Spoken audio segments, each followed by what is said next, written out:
Shalom saudara, saya menyambut setiap saudara yang hari ini ada di rumah dimanapun saudara berada.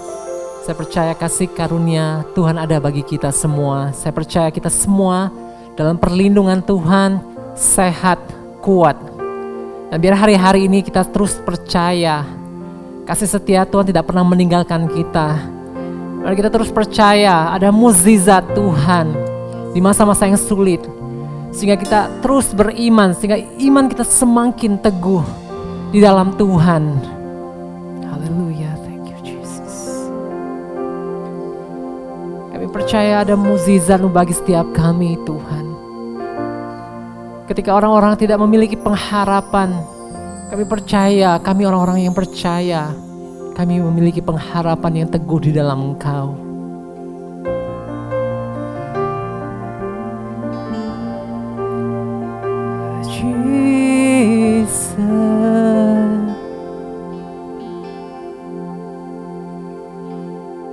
Tak terbatas kuasa-Mu Tuhan, semua dapat Kau lakukan.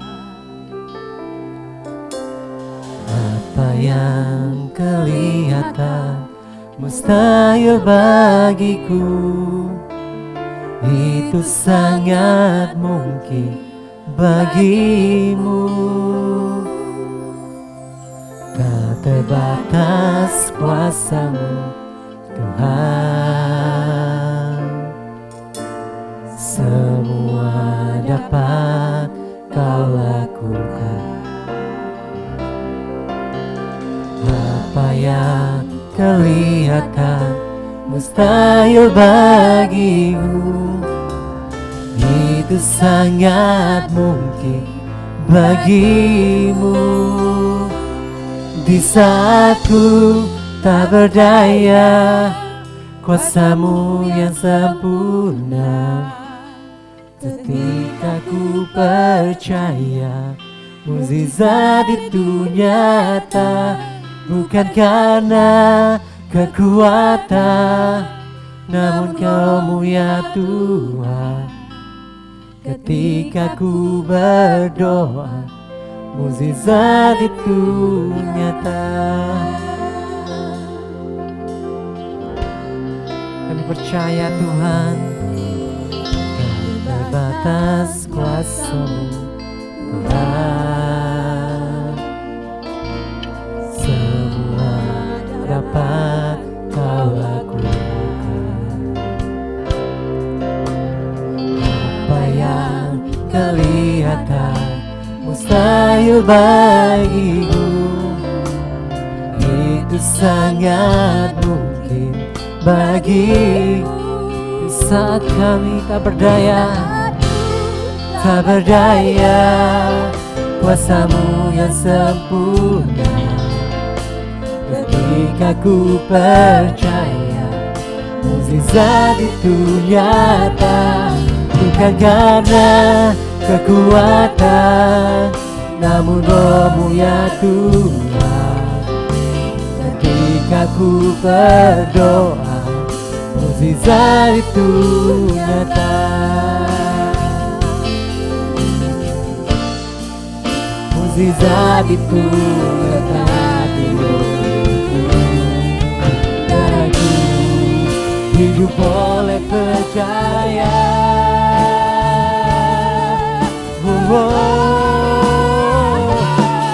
Saat ku tak berdaya, kuasa-Mu yang sempurna. Ketika ku percaya mukjizat itu nyata, bukan karena kekuatan, namun Roh-Mu ya Tuhan. Ketika ku berdoa, mukjizat itu nyata. Oh, di saat ku tak berdaya, kuasa-Mu yang sempurna. Ketika ku percaya mukjizat itu nyata, bukan karena kekuatan, namun Roh-Mu ya Tuhan. berdoa, mukjizat itu nyata. Ketika ku berdoa, ketika ku berdoa, ketika ku berdoa, mukjizat itu nyata. Oh, mukjizat itu nyata. Oh, kami percaya, kami percaya, mukjizat itu nyata, mukjizat itu nyata. Jika kami tidak berdaya, Kau yang menopangku, Kau yang menopang hidupku. Haleluya. Pertolongan kami ada padamu. Haleluya. Kami percaya, kami percaya, kami percaya, kuasa-Mu nyata. Kau hadir di dalam hidupku, kuasa-Mu nyata, kuasa-Mu nyata. Kau ajaib, Kau pertolongan kami, Allah yang kami percaya, Yesus yang kami percaya. We worship you, we worship you, Jesus, Jesus, hallelujah.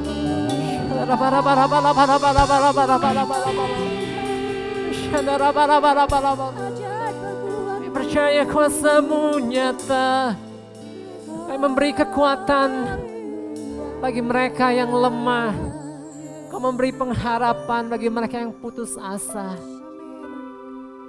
Selama-lamanya hidup kami aman di dalam-Mu Tuhan. Kami bersyukur, kami bersyukur. Dalam nama Yesus. Amin. Thank you Jesus. Haleluya. Kita mau lebih lagi menaikkan pujian bagi Allah kita. Amin. Amin. Allah kita adalah kekuatan bagi kita, gunung batu dan keselamatan kita. Haleluya. Woo!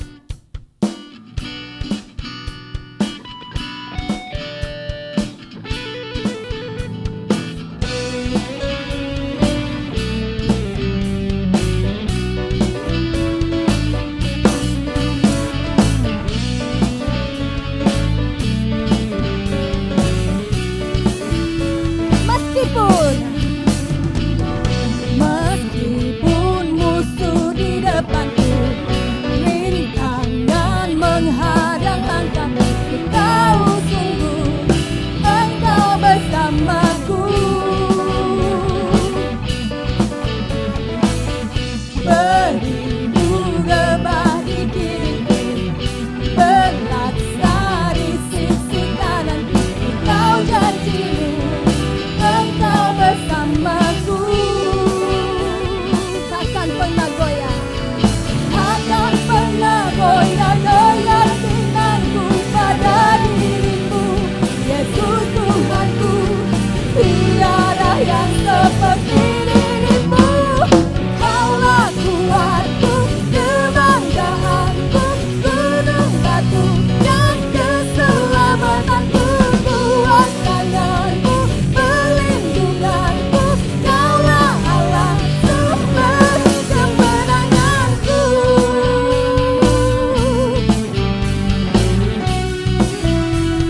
Semuanya katakan, meskipun musuh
bersyukur Tuhan, kami punya Allah yang luar biasa.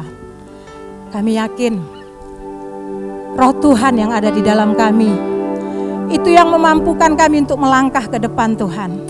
Itu yang memberi kami kekuatan Tuhan untuk menghadapi masa-masa sulit. Thank you Jesus. Roh-Mu yang hidup penuhiku, mengalir dalamku. Jiwaku tenang bersamamu dalam naunganmu. Ku buka hati untuk jamahanmu, berserah penuh di hadiratmu. Kau ambil alih seluruh hidupku, di altarmu menyembahmu.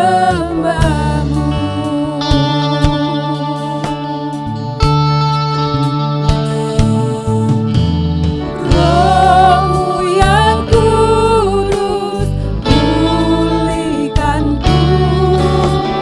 Engkaulah damaiku. Ku hidup oleh anugerah-Mu yang menyertai.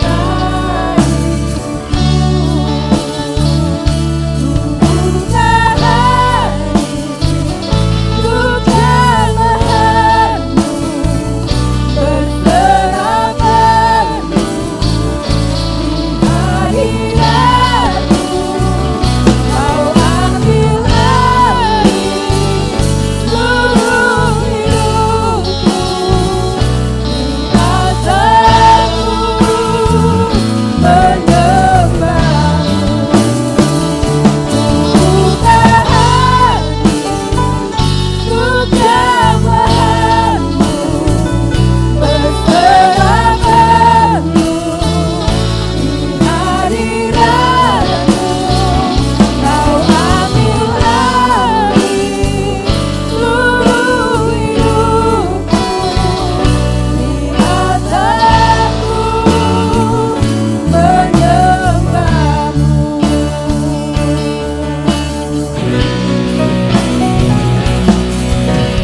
Roh-Mu yang hidup pulihkanku, Engkaulah damaiku.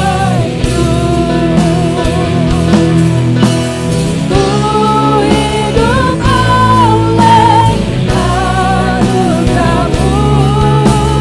yang menyertaiku, yang menyertaiku, yang menyertaiku. Buka hati untuk jamahanmu, berserah penuh di hadiratmu. Kau ambil alih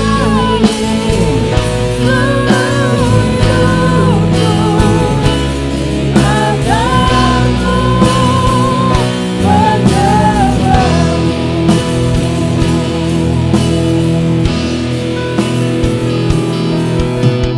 Roh-Mu yang kudus penuhiku, datang urapiku. Ku siap terima kuasamu,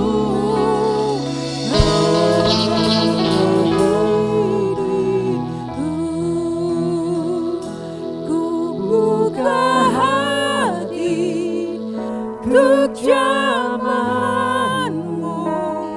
berserah penuh. Yes Tuhan, kami mau berserah di hadapan Tuhan. Di hadiratmu.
kami Tuhan. Sebagai ladang yang siap ditabur akan kebenaran firman Tuhan. Lawat umat-Mu Tuhan dimanapun mereka berada. Amin. Dalam kondisi apapun mereka Tuhan. Biarlah Roh Kudus bekerja agar kami umat-Mu Tuhan menerima kebenaran itu dengan lapang dada. Hingga mengubahkan kehidupan kami Tuhan.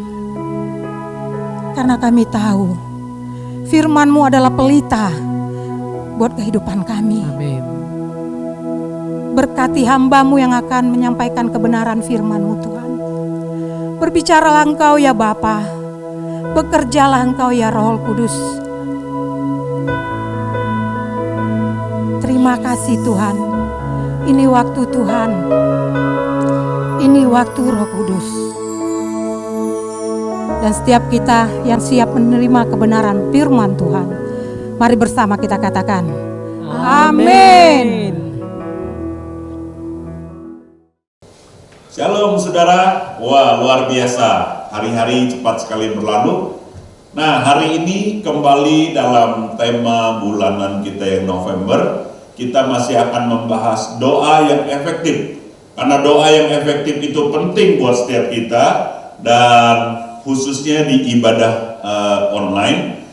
Minggu lalu kita sudah lihat ibadah doa yang efektif itu seperti apa. Nah, minggu ini lebih dalam kita akan mendengarkan, ada contoh-contoh dan kisah-kisah yang menarik akan saya sampaikan.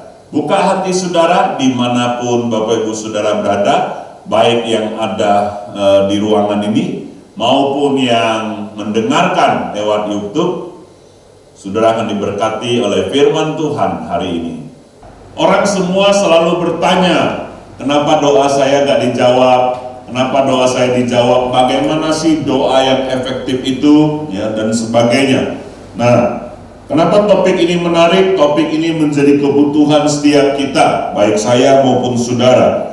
Ada banyak hal yang menjadi pilar bagaimana doa kita bisa efektif. Doa yang efektif itu bukan cuma doa yang dijawab, saudara. Ya. Sudah ingat doa orang Israel yang dijawab itu, tapi bukan kehendak Tuhan. Itu orang Israel minta raja, tapi Tuhan sebenarnya mau memimpin sendiri melalui nabi-nabinya. Tapi orang Israel lihat sekelilingnya semua punya raja, dia gak punya. Doa minta, terus akhirnya Tuhan kasih raja, namanya Raja Saul. Dan akhirnya orang Israel teriak-teriak, kena pajak lah, beginilah, gak maulah sistem raja. Nah, itu contoh doa yang dijawab, tapi itu gak efektif. Jadi saudara, doa yang efektif bukan sekedar doa yang dijawab, tapi doa yang berguna bagi kita, doa yang sesuai dengan kehendak Tuhan. Jadi yang pertama, doa yang efektif itu kita harus minta memang. Jangan bilang, Tuhan taulah, gak usah minta-minta. Nah, Tuhan mau kita minta. Mintalah maka akan diberi. Berdoalah. Kenapa saudara?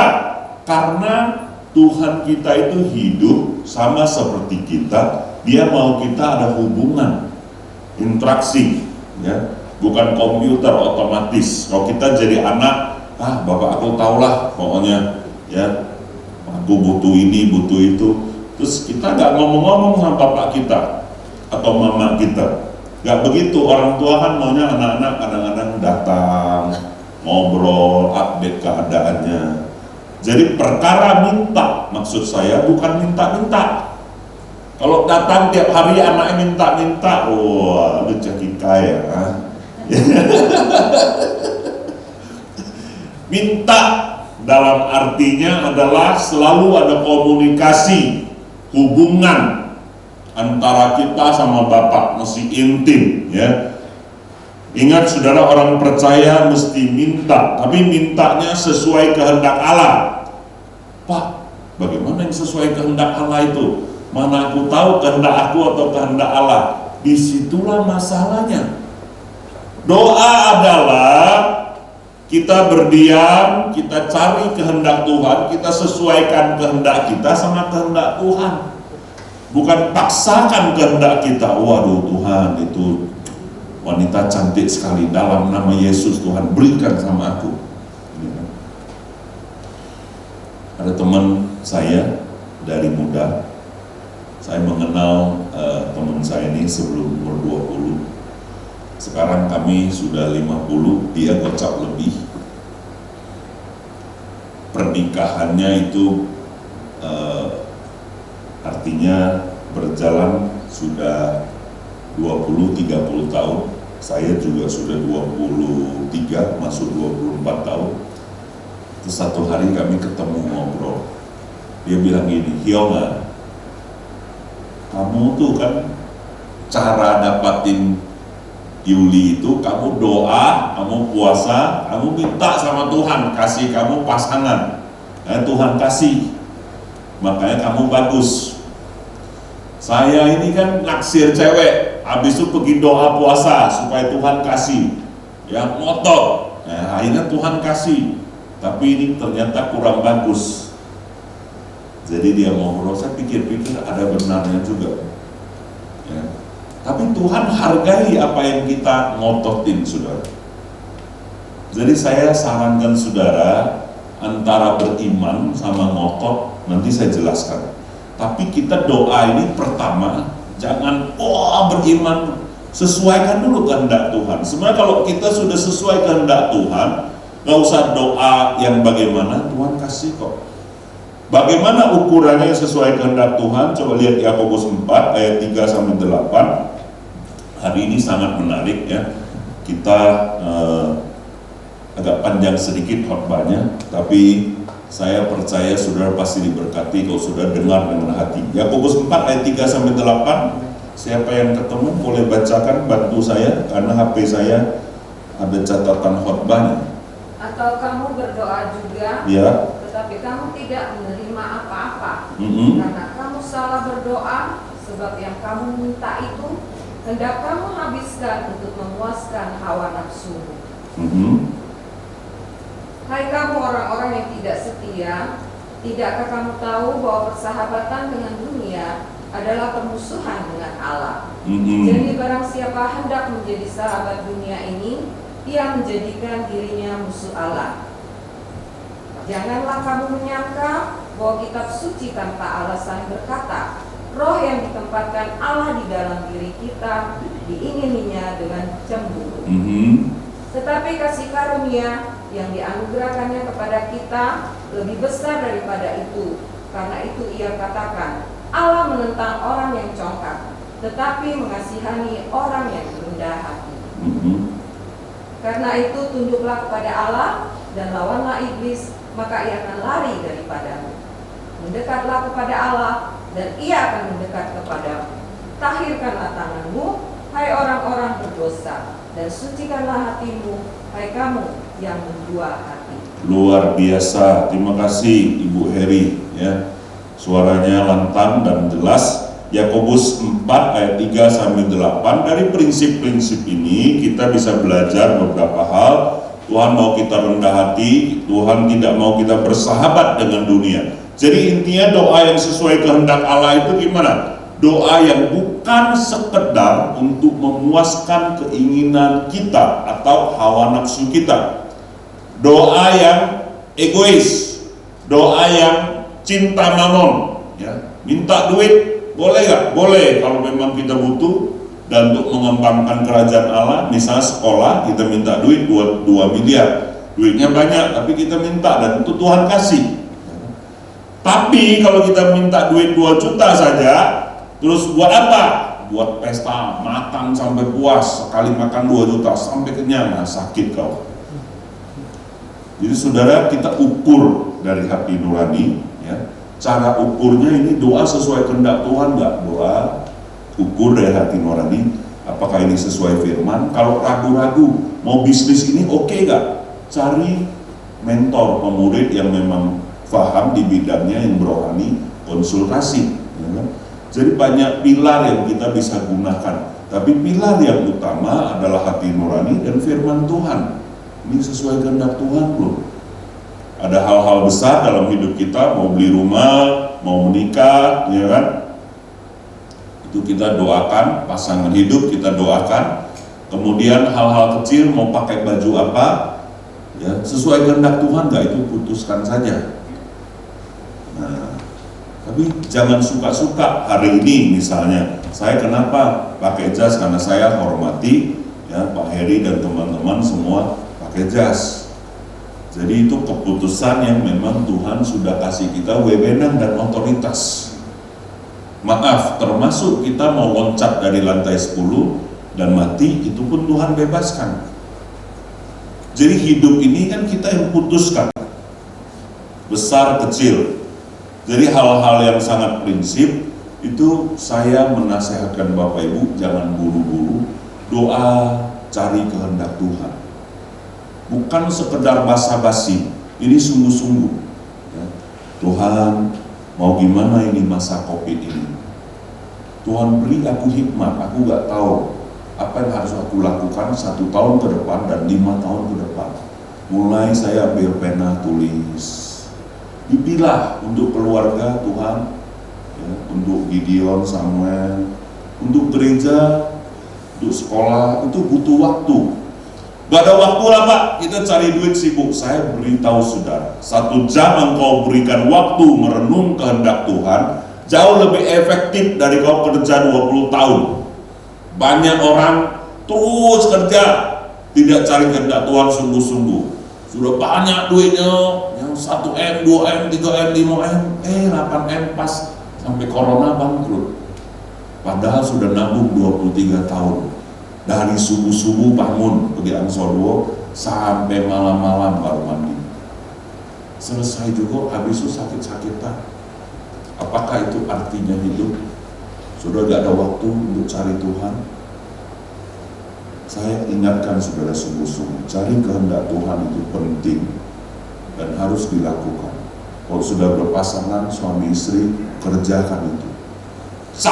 Sampai gak tahu pun Tuhan akan hargai, ya kan? Banyak anak kita kan sesat, gak tahu jalan kita, ya. Tapi dia mau cari, dia mau tanya papa dulu. Kita sangat terharu, hargai. Saya tadi malam jam 12 mau tidur, terus kemudian Samuel ketok pintu kamar saya, terus bukan jam 12, 11.30 malam. Tumben-tumben dia ketok kamar jam 11.30, dia tanya, mama mana? Tuh, Ma, telur tinggal 1 ya?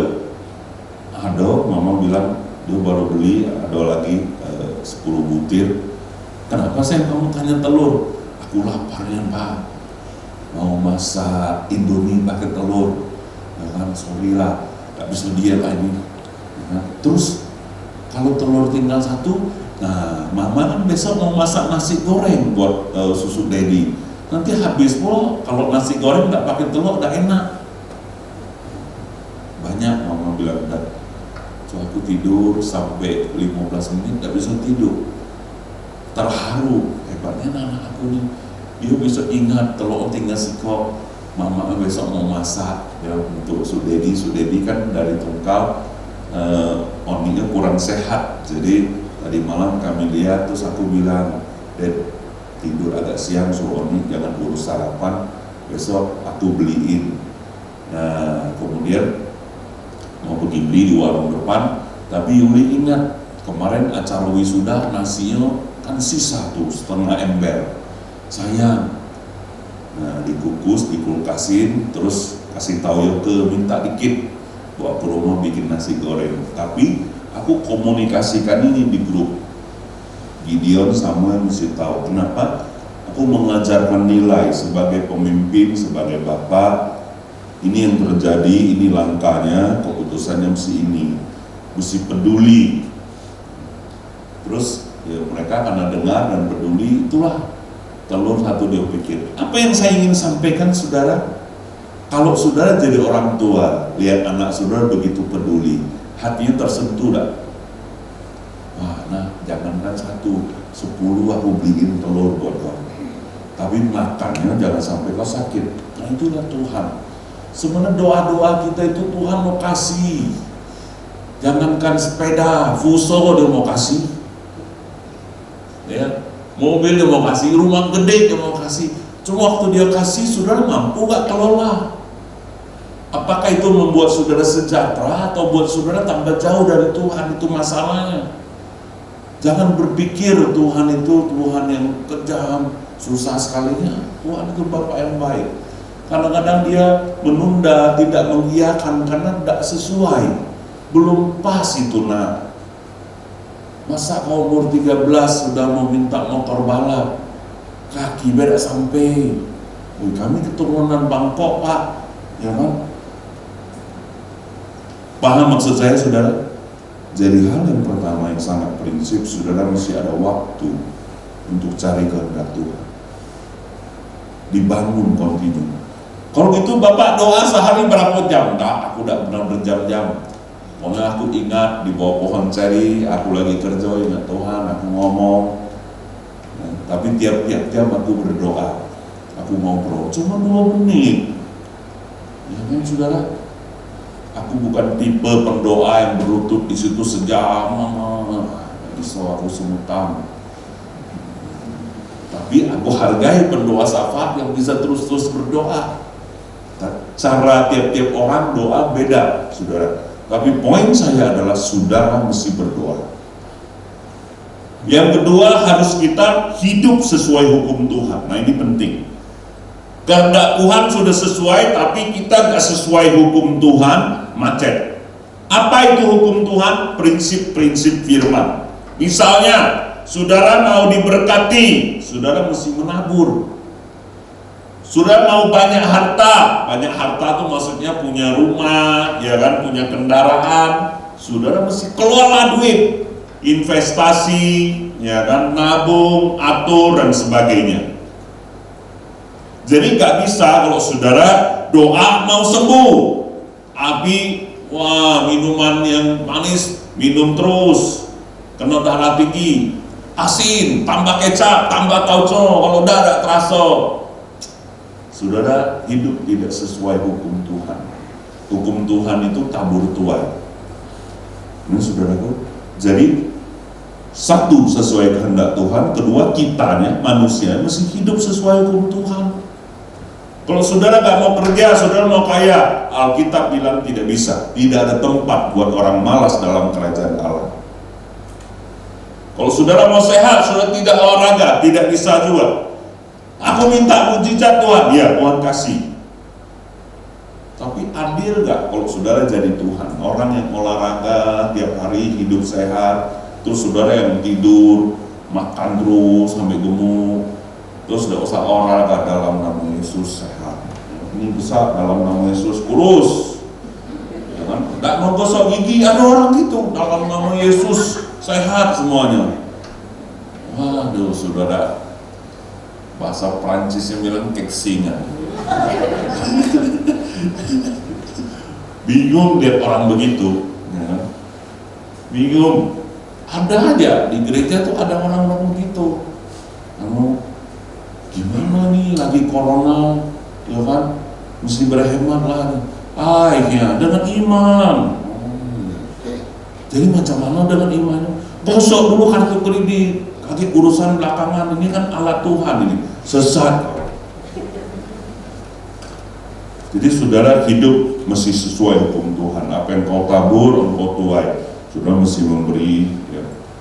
Saya mau cerita satu cerita, saudara, ini sangat menyentuh, saya pikir baik untuk Bapak Ibu ketahui.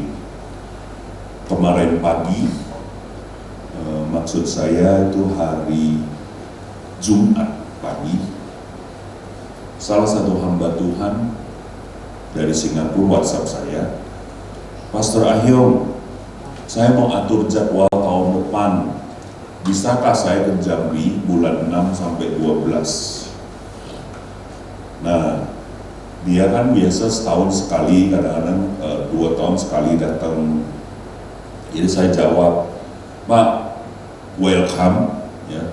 Tapi yang pertama di Jambi belum bisa, menurut pelaturan yang dikeluarkan oleh Satgas Covid, tidak boleh ada pembicara dari luar kota, belum boleh. Itu pertama. Yang kedua, pembatasan ibadahnya juga dengan protokol yang ketat. Dan ketiga, yang susun jadwal khotbah juga bukan saya, ya kan?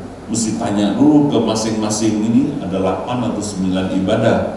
Jadi saya nggak bisa iyakan, tapi saya welcome dan sebagainya. Terus percakapan saya, kan saya suka rekam suara saya, kirimkanlah di grup Penatua ATM yang di dalamnya isinya Thailand, Pak Aceh, dan Pak Anton. Maksud saya kasih tahu supaya nanti waktu rapat Penatua kita harus putuskan tahun depan nih mau gimana, mesti doa, terus cari aturan pemerintah, dan jawabannya seragam karena pendeta yang kerjasama sama kita banyak. Udah selesai, gak mau Thailand, WhatsApp. Menurut saya kita mesti kasih berkat ke pastor, karena orang itu orang baik, dia pernah memberkati hidup Pak Ahyo. Saya langsung ingat betul, pastor ini namanya Jonitan, waktu mulai rintis gereja, dia khotbah di gereja lain, tapi datang dia kasih saya $50 di bawah, ya, $50, 500.000, itu sangat berharga buat kami beli beras waktu rintis ini. Lalu waktu Hana sakit, anak saya nomor 2 Hana yang sudah meninggal sakit waktu itu, nah kami nabung lama, terus kami bawa ke Singapura. Di rumah sakit suruh cek, karena memang menurut dokter kan semua gak bisa sembuh. Terus kami bawa ke Singapura, namanya hati orang tua. Nah karena Singapura itu baru buat kami dan apa-apa mahal, kami nongkrong lah di lorong rumah sakit itu, gak pakai penginapan, gak pakai apa. Saya, Yudi, dan Hana masih kecil. Pastor Joni itu cari naik bus dari rumah, kasih kami $200. Saya ingat sekali, dia remas sampai kecil, terus kasih ya, 2 juta. Itu uang sangat berharga. Nah itu saya ceritakan kepada para penatua, ini orang baik ya, perintisan gereja kita, orang ini pernah berbuat baik, ini saya suka siapa saja yang berbuat baik. Dan apa yang saya ajarkan, jangan pernah lupa orang-orang pernah invest dalam hidup kita. Terus kita selagi ada kesempatan invest di hidup orang. Nah itu saya sebarkan ke grup pemimpin-pemimpin dan murid-murid saya supaya belajar. Lalu karena Thailand bilang begitu, saya langsung ngomong, setuju gak kalau kita kasih dia $500 karena kas gereja kita ada duit ya, karena pendeta kan sudah 6 bulan gak diundang. Jadi misalnya 1 kali undang pendeta habis budget tiketnya berapa, itu kan gak kepake, duitnya ada di situ karena gereja kita rapi budgetnya, gak comot sana comot sini ya kan? Itu budgetnya ada. Gimana kalau kita kirim ke pastor? Oke, Aceh kasih jempol, semua setuju, terus kita kirim. Nah, saya sebarkan ini ke grup pemuridan saya sebagai sebuah pembelajaran. Apa yang ditabur orang itu yang dituai. Dia tidak tahu 16 tahun lalu dia menabur $50 ke satu pendeta yang lagi rintis gereja. Hari ini ya pendeta itu dan jemaatnya semua itu uang dari kita semua saudara, dari perpuluhan saudara, bisa memberkati hamba Tuhan. Kenapa? Karena masa pandemik ini tidak semua pendeta bisa survive. Pastor Joni gak punya gereja, dia gak punya jemaat, dia penginjil keliling. Jadi perlu kita berkati. Kayak gitu ya, hamba Tuhan itu semua kalau kita nabur. Terus ada satu grup, satu murid saya, dia bilang ini, Pak, saya agak kaget tapi saya mau belajar. Dari semua puluhan nilai ini ada satu pernyataan yang menarik. Dia bilang gini, saya sungkan kasih pendeta yang saya hormati sekali itu duit, Pak. Saya kaget misalnya Bapak rohani kita si ini ulang tahun, kita kasihnya duit cash ya kan, terus ini juga kita kasih duit. Saya bilang, saya balas dia, Pak, percaya saya sudah praktek 20 tahun. Kalau kita kasih dengan tulus, tidak ada pendeta yang gak suka kalau dikasih duit. Haleluya. Sudah percaya? Dia bilang, hahaha, baik Pak, akan saya praktekkan, ya kan? Jadi saudara, apa yang saudara pelajari di cerita saya? Sebenarnya banyak. Sebagai orang tua, saudara mesti rajin cerita hidup saudara ke anak-anak, ya kan? Suruh lagi anak-anak ceritakan. Ini hidup ini transfer, itulah pemuritan. Kok saudara diam saja, suami istri gak ngomong, Pak kalau ngomong berantem. Nah, dibangun. Pelan-pelan, rendah hati. Suruh pikir anak saya dan semua murid-murid, semua kalau saya ngomong rendah hati, udah lah. Dulu waktu rintis gereja, gak ada yang mau dengerin aku. Ya kan? Jadi saudara mesti terus pelan-pelan, normal ketahuannya, takut orang sama aku, ya kan? Marah itulah, ya. Tapi bertobat sudah aku normal. Hidup ini kan harus berubah, saudara mesti hidup sesuai hukum Tuhan, terus bertumbuh. Amin. Paham maksud saya? Jadi doa yang sesuai kehendak Tuhan yang pertama itu, maksudnya doa yang efektif itu pertama sesuai kehendak Tuhan, yang kedua harus sesuai dengan hukum Tuhan, apa yang Tuhan ajarkan. Yang ketiga harus doa dengan percaya dan pakai perintah. Doa itu pakai iman. Imannya siapa? Iman Yesus. Beriman kepada Yesus. Kadang-kadang kalau ahyong kan nggak bisa, kita nggak bisa, banyak dosa. Jadi Tuhan ampuni dosa saya, tapi saya beriman kepada anak Allah. Yesus yang lakukan, bukan kita, saudara. Kita yang penting percaya kepada kuasa Yesus. Saya kadang-kadang lihat misalnya corona, lihat keadaan, kadang-kadang doain orang sakit, sudah mau meninggal. Ini susah, ini harapannya macam mana lah, ya kan? Tapi beriman bukan dengan kekuatan aku, dengan imannya Yesus. Apa yang dimaksud iman Yesus? Tuhan, aku beriman kepadamu. Engkau yang lakukan, kehendakmu yang menjadi. Kalau engkau mau, orang ini akan sembuh. Kalau enggak, ya enggak apa-apa. Aku enggak jadi beban, karena aku bukan Tuhan. Jadi saudara doanya itu percaya, komando, jangan ngemis. Tolonglah Tuhan, aduh, nah, saudara. Kan sudah yakin tadi yang pertama sudah sesuai kehendak Tuhan, yang kedua kita sudah hidup menurut hukum Tuhan. Yakin ini pasti, cepat atau lambat saja. Saya ada satu contoh, saudara, ada satu pemimpin jemaat kita yang di Jakarta. Dia kerja bagus, gajinya gede, ya, terakhir gajinya tuh sekitar mungkin 50 juta sebulan, 60 juta. Tapi saudara, puluhan tahun dia kerja, saudara belum punya rumah. Jadi karena dia saya muridkan, saya cek keuangannya, saya kasih nasihat, terus terakhir dia dapat inspirasi supaya berhenti dari kerjaan, pergi full time bantu yayasan. Dia taat, tapi istrinya nangis terus. Nah karena saya pergi ke situ ngomong, terus saya teguhkan istrinya yang lagi nangis. Maksud istrinya gini, kerja lagi tidak dapat rumah, apalagi full time. Nah ini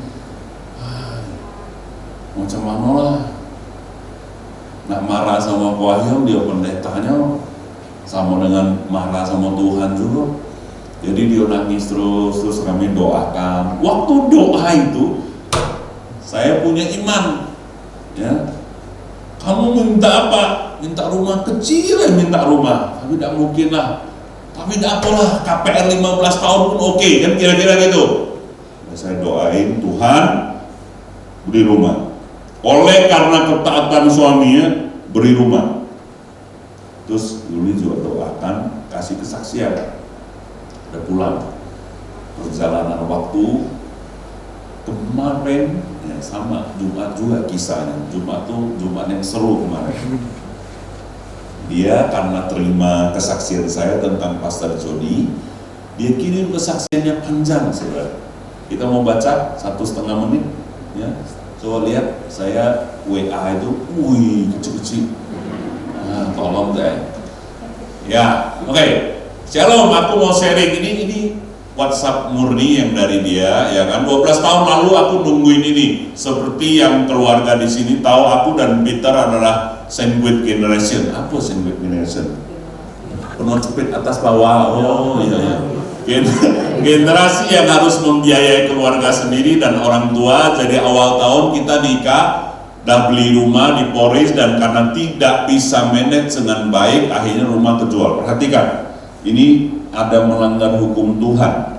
Manage keuangan nggak bagus, terus rumah kejual. Pakai cara nangis-nangis itu, saya seiring perjalanan Tuhan proses kita dari tangisan, kerja keras, hemat-hemat, jualan, semuanya dia usahakan sampai akhirnya keadaan membaik, lalu rohani juga lebih baik. Tuhan kasih kita apartemen. Perhatikan, dia ubah gaya hidupnya. Terus kerja keras, nabung dan sebagainya, ya. Waktu itu istrinya mau beli, gak ada duit. Itu saya yang ngomong, mereka ketemu, saya bilang, gak apa-apa beli apartemen, nanti jual apartemen baru beli rumah, kan Jakarta mahal-mahal, cicil lu apartemen yang kecil di ujung, gak apa-apa, lakukan dengan iman. Nah itu jalan. Di situ saya masih minta pengen punya rumah kalau boleh Tuhan, lalu harapan itu muncul, apartemen kelar mau dijual, tanpa disangka satu dunia pun kena corona. Sedih lagi saya, karena Peter bilang bersyukur aja udah punya, gak usah ribetin Tuhan sama rumah, bersyukur aja dikasih apartemen. Lalu saya jawab, saya mau punya rumah sebelum umur 40, biar nanti Chester anaknya itu ada aset juga. Lalu ya udah dijalannya aja, pikir hati begitu. Tapi namanya manusia, tiap kali ada yang pemberkatan rumah, dia kan gembala, saudara. Hati ini suka nanya, kapan giliran saya ya Tuhan. Satu kali Peter minta izin pelayanan, tidak kerja sekuler. Saya kembali nangis-nangis karena mikirnya gimana bisa punya rumah kalau gak kerja. Tiba-tiba Kohyong kuatin saya. Saya ingat banget minggu sore saya nangis pas didoain karena Kohyong dukung Peter buat pelayanan. Lalu Kohyong doa, Tuhan tahu kerinduan Yulia buat punya rumah, Tuhan pasti tolong. Aku cuma ingat itu waktu itu Ceyuli juga doain kuatin saya. Lalu aku sempat bilang dalam hati aku sendiri, kalau kita layani Tuhan, dia kan Tuhan yang besar. Aku pengen orang lihat ada Tuhan dalam hidup kita. Masa sih minta rumah kecil gak boleh?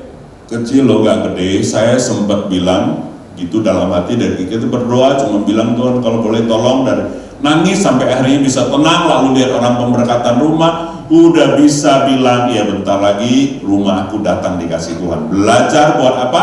Percaya dan berserah. Terus sehingga dengan taat, Peter ikut Tuhan, dibimbing oleh penatua pelita, penetua.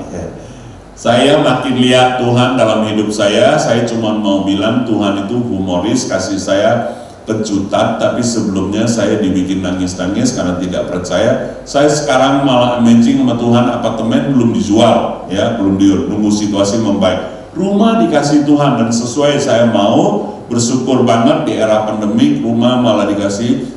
Dan Tuhan izinkan kita hanya cicil 3 tahun, benar-benar amazing saya, karena di otak saya ya pertama 15 tahun paling cepat, percepatan Tuhan luar biasa. Bersyukur saya dikelilingi orang-orang yang takut akan Tuhan. So cuma mau bilang terima kasih banyak kepada keluarga pelita, semua jemaat.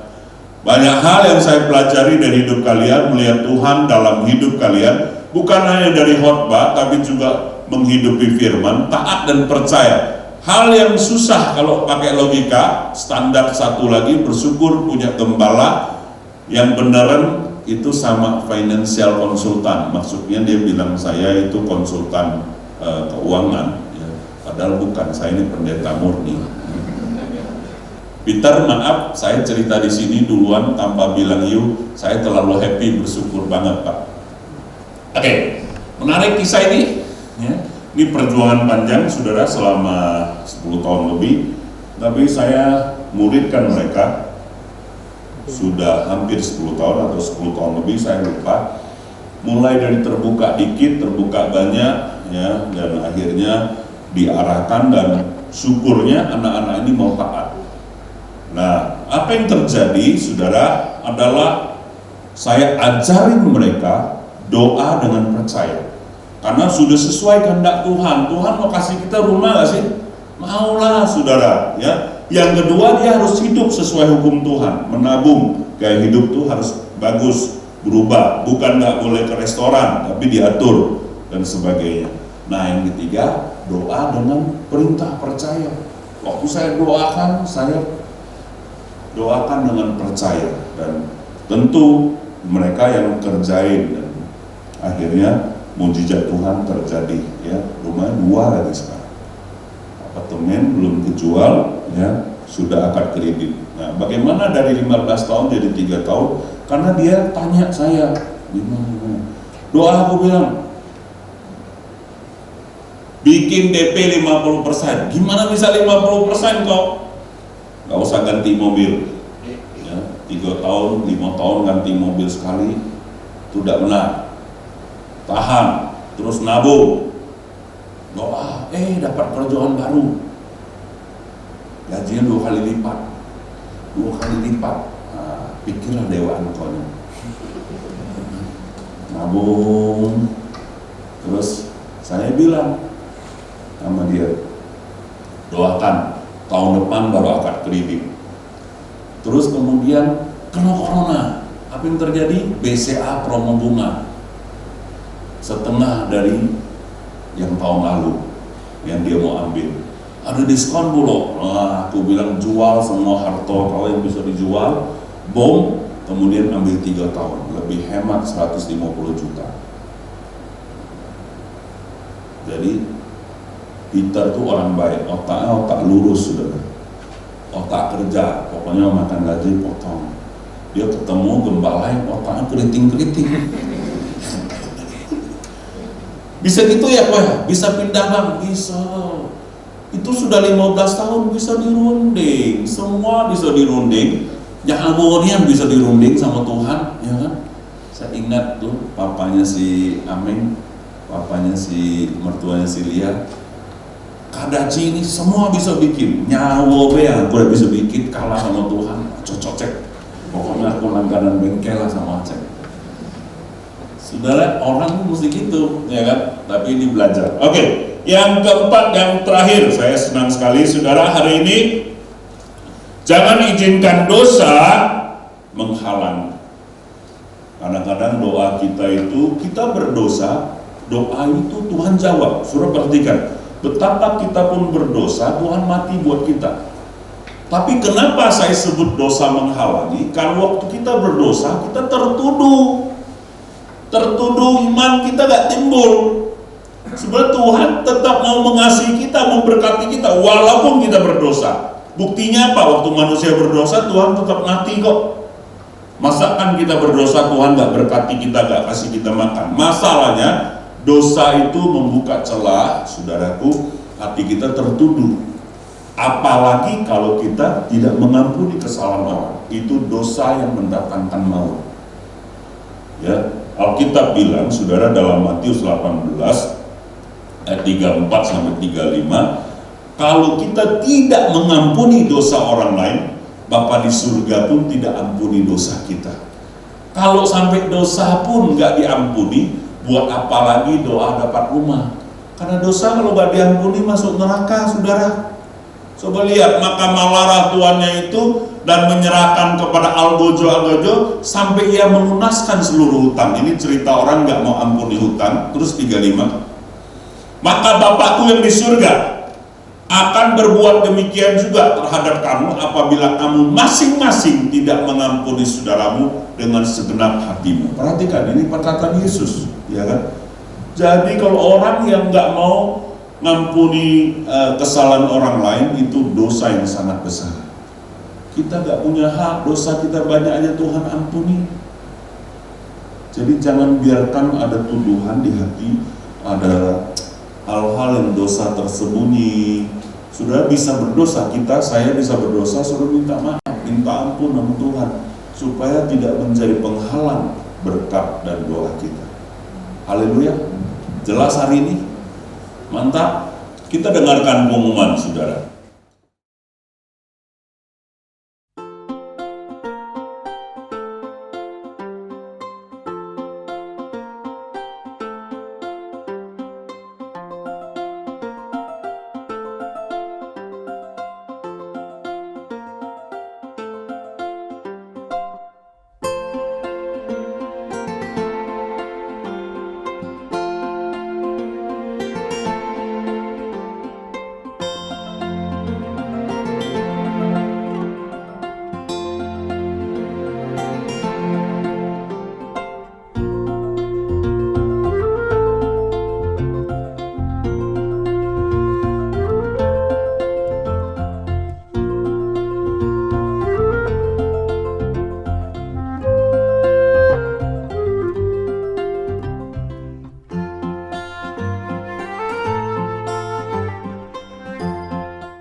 Kita bersyukur sudah diberkati ya.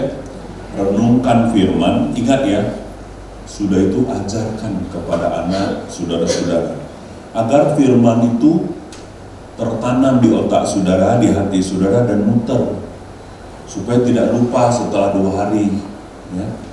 Biasakan dapat berkat apa-apa yang bagus, bagikan cerita-cerita bagus, kesaksian bagus, firman Tuhan yang sudah dapat, sharekan ke anak, cucu saudara, ke keluarga saudara. Itu menolong iman kita tumbuh dan menolong orang lain. Kalau dia bosan, pakai cara-cara yang kreatif untuk sharing. Jurusnya diganti.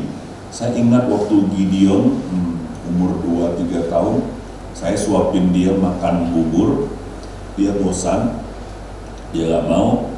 Buburnya saya bagi secumpuk-secumpuk.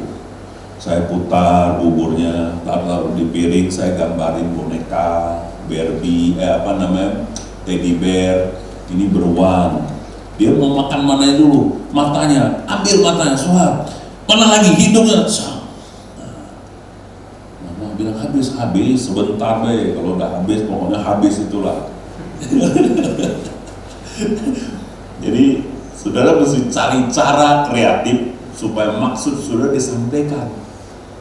Jangan dipaksa satu jurus saja. Amin. Saudara dapat hikmat? Saya berdoa hikmat Tuhan menyertai setiap saudara. Saya tahu setiap kita punya pergumulan, tapi Tuhan akan menolong. Mari kita bangkit berdiri saudara.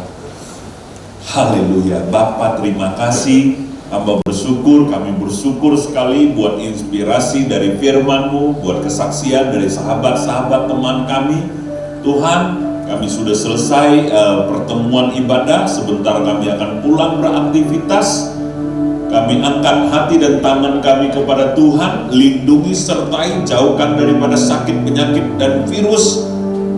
Maka pulanglah dan terimalah berkat yang besar daripada Allah Bapa, cinta kasih dari Tuhan kita Yesus Kristus, persekutuan yang akrab dan manis bersama Allah Roh Kudus menyertai kami dari sekarang sampai selama-lamanya. Yang terima dan percaya sama-sama katakan amin. Tuhan berkati.